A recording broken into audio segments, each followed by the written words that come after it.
Hi, welcome. I'm Joyce Graff. I'm the DG-elect for Rotary 7910, and I have with me two current presidents of two of our clubs. And we're going to talk a little bit about goal setting here. So let me introduce Katya Portnaya. Hi, Katya. Hello, thank you for having me. Thank you for being here. And Katya is the current president of the Weston-Wayland Club in Massachusetts. And we have Mary Foerster. Hi, Mary. Hello, Joyce. Mary is the current president of the Westford, Massachusetts Rotary Club.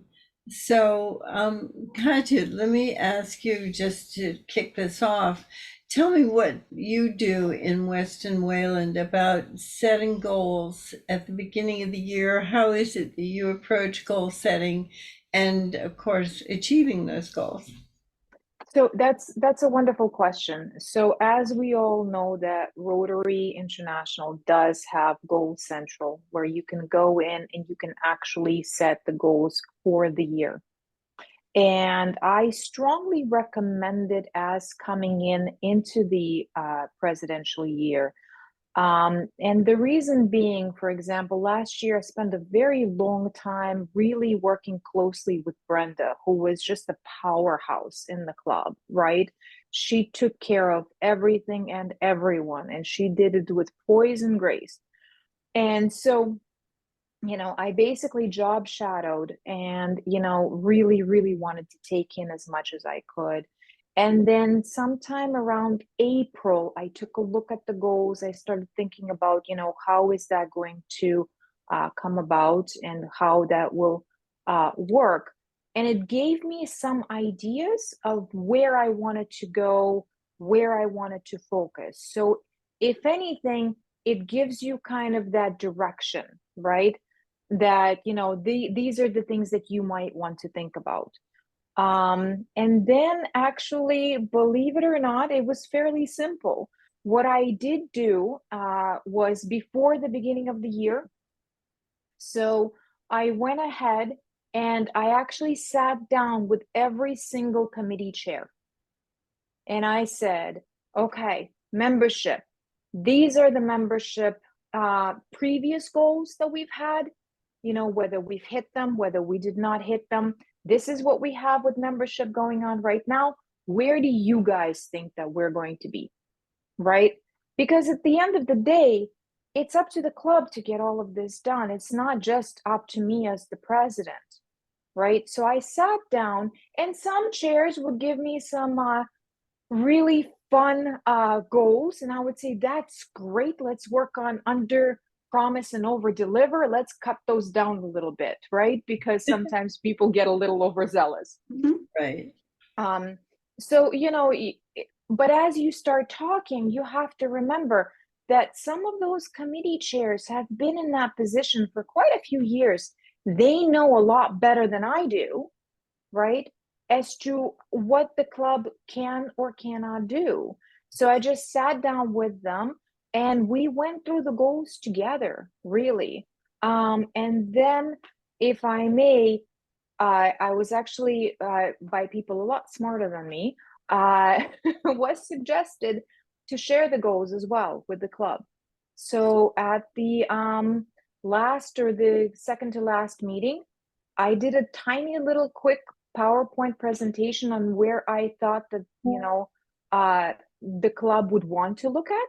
Right now, it's say, okay, guys, here's our goals for next year. This is what we can do. This is what you can do, right? On your own, right? So if you've got, let's say, you want to do 10% or 20% membership growth, right? Break it down. If you have 10, 20, 30 members, right? Break it down. How many members would have to get together and find one new member per each group? And Right. then just, and explain that to them, and then kind of point out certain people and say, hey, I know you've got some friends. Who have you got that maybe wants to come over for a meeting, right? And that way everyone is in it with you versus you sitting down next June saying, okay, did I hit my goals? What happened? right? Yeah, and one of the things I heard you say is that you looked at the previous Yes, numbers, so you get some data out of this tool. yes. Also, this is Rotary Club Central. It's on rotary.org, and we have other videos that talk about the how-tos of using Rotary Club Central. But what I wanted to talk about here today is why we want to use Rotary Club Central and what we can get out of it, and how it might support us in setting good goals and achieving those goals. Hmm. And Excellent. you have to also remember one of the goals is also how much is going to be donated, for example, to the foundation, right? Right. And you see the previous presidents and what their goals were. And if they did not hit those goals, you understand that perhaps the dynamic of the club is not quite centralized in donating to the foundation, right? Mhm. So Exactly. then, so then you have a decision to make. Do I make a push at every single meeting for our members to start donating? Or do I want to just bring that goal down to something more uh, closer to what we can realize?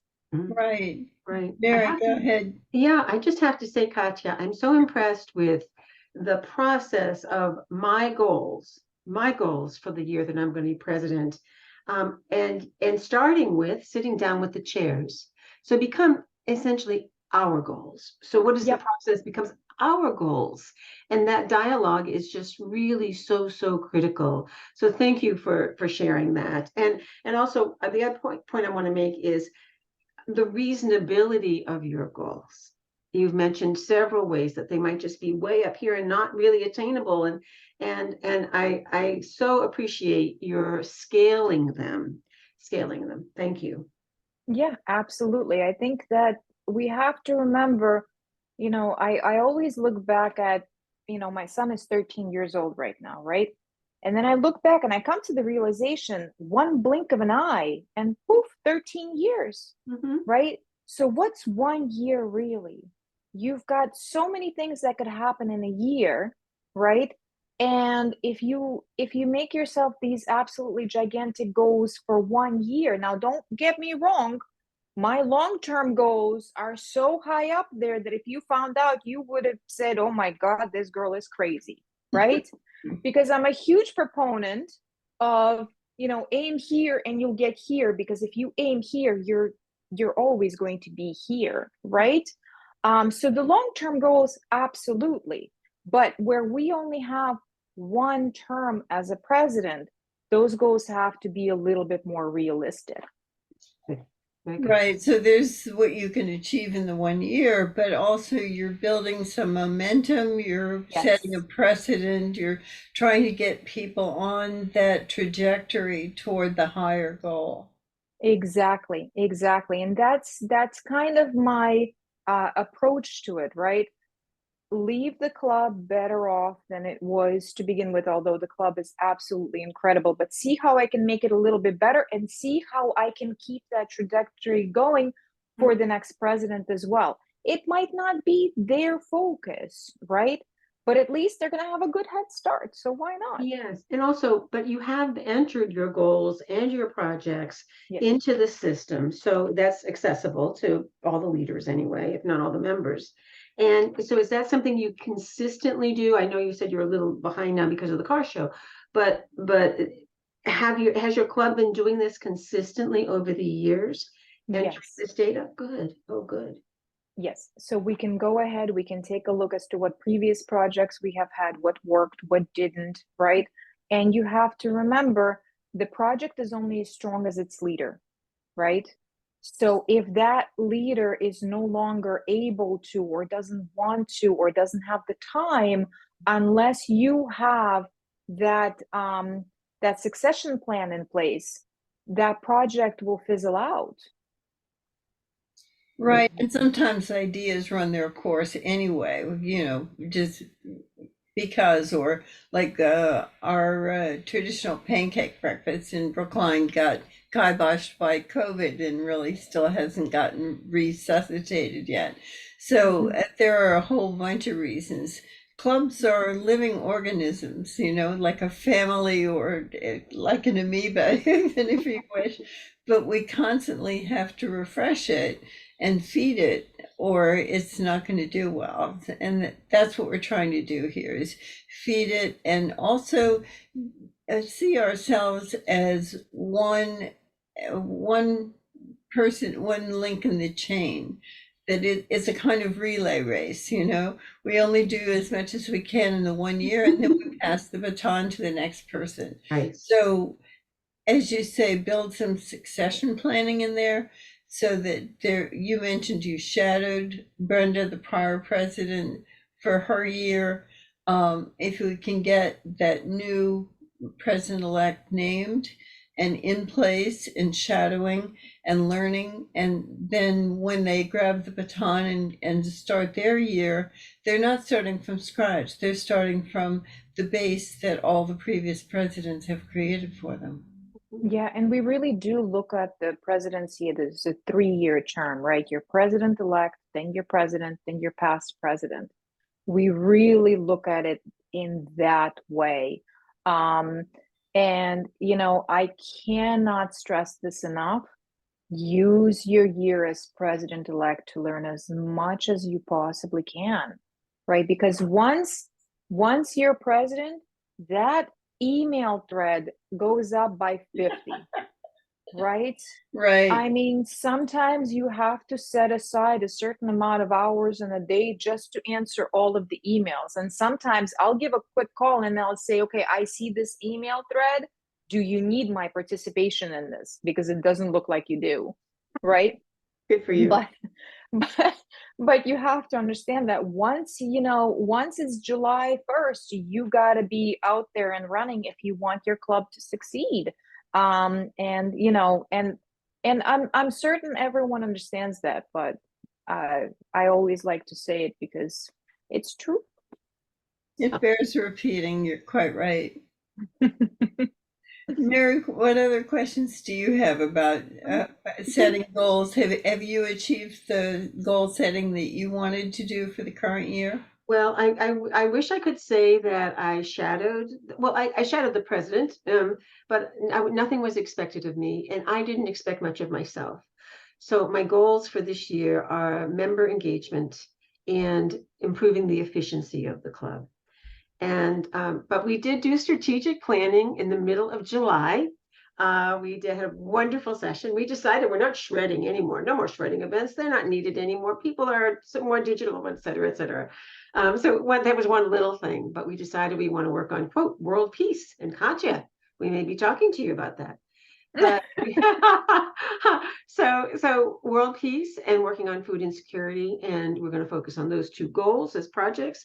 We have other projects that we do, but we have a long way to go to get to the Weston-Wayland level of activity and performance and outreach.